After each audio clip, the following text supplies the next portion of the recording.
doomu Adama ak awala sama wareef ak sama moo di sama ma jëf sama ngor ak sama jom benn picc mënul yëgle nawet dama ñëw di tibba doole fii te di yokk doole ji ngar mooy ndax maam ak maamaat askan wi exigence nécessité daf ñu xàllal yoon dañoo war en tout cas jàppaloog askanu Sénégal daal di dëgg calalaay lank ne kenn dootuñu takkal ay mbuumu jaam du ñu jaam dañuy fipp dama ne ku mënul toppatoo nguur ga daal noo yenoo réew nañu abal ki fi nekk ki nga ko nguur gi ak di ko wër yëpp xam ngeen nu mu tudd Proculus c'était le plus grand menteur de l'antiquité grecque trait d'union Pyrrhus c'était le plus grand tricheur au monde peut-on dissocier le mensonge de la tricherie ma ne déedéet jot na nag war nañu fipp foqar ci nguur gi samp fi nguuru askan buy jëriñ askan ba pare daal di samp baatu ki difte boo ànd ak yem sañ-sañ lépp si kanam te dina am. La cause elle est noble. La première cause c'est tout pour l'augmentation de l'électricité.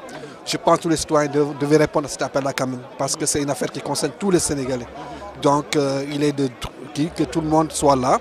Moi personnellement je suis jamais venu à une marche mais cette fois je jugeais quand même utile et important de me déplacer d'Oussouye à Dakar pour venir assister à cette lutte parce que pour moi c'est pas une affaire politique mais c'est une affaire citoyenne. Donc il faudrait que tous les citoyens soient mobilisés pour lutter contre cette augmentation de l'électricité.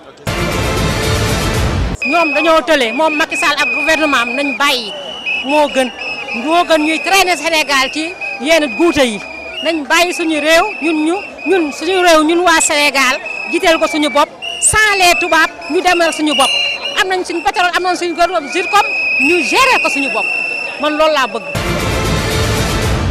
Ceci, ce n'est que la conséquence aujourd'hui d'une politique qui s'est perpétuée durant des années et des années.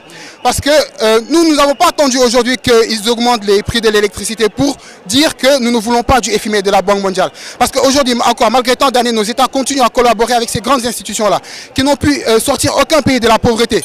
Au contraire, et nous maintiennent dans un endettement cyclique et nous maintiennent dans une dépendance qui ne finit jamais. C'est pourquoi nous disons qu'il faut rompre avec ces institutions-là. Il faut aussi rompre les relations avec la France. Parce qu'aujourd'hui, ce sont des États qui nous pillent économiquement. Donc tant que nous ne romprons pas avec ces institutions-là, avec la France, tant que nos dirigeants ne prendront pas leurs responsabilités pour rompre, nous serons toujours aujourd'hui endettés et c'est le peuple malheureusement et les générations futures également qui devront payer pour cette dette-là. Nous disons que nous ne sommes pas là pour négocier aujourd'hui.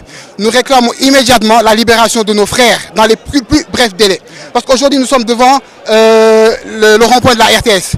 Mais demain, ça pourrait être à nouveau le palais de la République. Et cette fois-ci, ce ne sera pas 9 personnes qui vont voir, mais ce sera aujourd'hui tous les gens que vous voyez, toute cette mobilisation qui vont aller devant le palais pour réclamer la sortie de nos camarades.